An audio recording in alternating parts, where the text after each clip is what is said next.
Assalamualaikum warahmatullahi wabarakatuh. Saya dari Dinanti. Di sini saya akan menerangkan kriteria SDGs nomor 7, yaitu Affordable and Clean Energy atau energi bersih dan terjangkau. Di sini saya akan membahas 4 poin. Yang pertama latar belakang, yang kedua tujuan, yang ketiga program pemerintah, dan yang keempat penerapan dalam kehidupan. Poin pertama, latar belakang. Energi merupakan kebutuhan mendasar yang berdampak pada pertumbuhan ekonomi dan kesejahteraan masyarakat. Oleh karena itu, strategi penyediaan serta distribusinya menjadi hal yang penting. Kebutuhan energi akan terus meningkat seiring meningkatnya jumlah penduduk, tetapi sumber energi yang digunakan jumlahnya terbatas, sehingga perlu dicari dan mulai digunakan energi alternatif yang lebih berkelanjutan dan lebih efisien. Sumber listrik yang menjadi tantangan yaitu bahan bakar fosil dan emisi gas rumah kaca yang menyebabkan perubahan drastis pada iklim. Akibatnya, setiap benua mengalami masalah besar. Untuk itu, kita perlu menghemat energi dan lebih banyak berinvestasi pada sumber energi bersih seperti surya, angin, air, dan lain-lain. Dengan begitu, kebutuhan listrik terpenuhi dan lingkungan terlindungi. Poin kedua, tujuan. Tujuan kriteria SDGs nomor 7 pada tahun 2030. Yang pertama, menjamin akses universal layanan energi yang terjangkau, andal, dan modern. Yang kedua, meningkat secara substansial pangsa energi terbarukan dalam bauran energi global. Yang ketiga, melakukan perbaikan efisiensi energi di tingkat global sebanyak 2 kali lipat.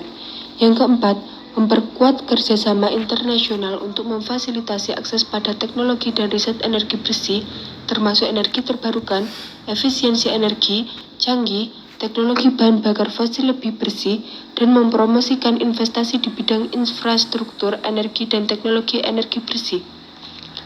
Yang kelima, memperluas infrastruktur dan meningkatkan teknologi untuk penyediaan layanan energi modern dan berkelanjutan bagi semua negara-negara berkembang, khususnya negara kurang berkembang, negara berkembang pulau kecil, dan negara berkembang. Poin ketiga yaitu program pemerintah. B30 adalah program pemerintah strategis Jokowi yang mewajibkan percampuran 30% biodiesel dengan 70% bahan bakar minyak jenis solar yang menghasilkan produk biosolar B30. Program ini sudah dilaksanakan mulai Januari 2020 sesuai Peraturan Menteri Energi dan Sumber Daya Mineral Nomor 12 Tahun 2015 tentang perubahan ketiga atas Peraturan Menteri ESDM Nomor 32 Tahun 2008 tentang penyediaan, pemanfaatan, dan tata niaga bahan bakar nabati atau biofuel sebagai bahan bakar lain. Poin keempat, penerapan dalam kehidupan. Yang pertama, di Probolinggo, kotoran sapi yang mengandung biogas diubah menjadi energi alternatif berupa energi listrik dan pengganti gas, tetapi kebesaran api tidak dapat diukur. Tidak hanya kotoran hewan, di Jakarta Pusat, kotoran manusia pun yang mengandung biogas diubah menjadi energi alternatif sebagai pengganti gas, tetapi bau bila digunakan. Yang ketiga, di Nganjuk, singkong minimal 6 kg yang mengandung bioetanol dapat menjadi BBM. Yang keempat, sampah Sungai Ciliwung menjadi sumber energi alternatif dalam bentuk briket sebagai pengganti minyak tanah, LPG, bahan bakar diesel, energi listrik, dan menjernihkan sungai. Tak hanya 4 contoh ini, tetapi ada juga PLTN, PLTS, dan PLTA seperti berikut. Adi Suroto, pemuda di Kabupaten Gunung Kidul, Daerah Istimewa Yogyakarta, menggunakan energi panel surya untuk memenuhi kebutuhan listrik sehari-hari di rumahnya.